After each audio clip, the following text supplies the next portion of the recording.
Swarnim startup and innovation university દ્વારા છાત્ર સંસદ voice of Bharat નામની માસિક વ્યાખ્યાનમાળાનો શુભારંભ કરવામાં આવ્યો હતો, જેનું ઉદ્ઘાટન ભારતના ભૂતપૂર્વ રાજદૂત યોગેન્દ્ર કુમાર દ્વારા કરવામાં આવ્યું હતું.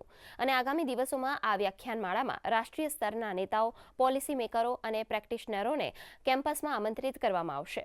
આ વ્યાખ્યાનમાળાનો મુખ્ય ઉદ્દેશ્ય વિદ્યાર્થીઓને જાહેર જીવન, શાસન અને વૈશ્વિક બાબતોના અનુભવી પ્રેક્ટિશનરોની સાથે ચર્ચા વિચારણા કરવાનો મોકો મળશે. આ કાર્યક્રમમાં યુનિવર્સિટીના લગભગ 500 જેટલા વિદ્યાર્થીઓ અને ફેકલ્ટીના સભ્યોએ ભાગ લીધો હતો. अगर आप अपने पड़ोसी देशों को देखें तो उनके कोई संविधान नहीं टिक पाए अभी तक. हमारा संविधान टिका हुआ है.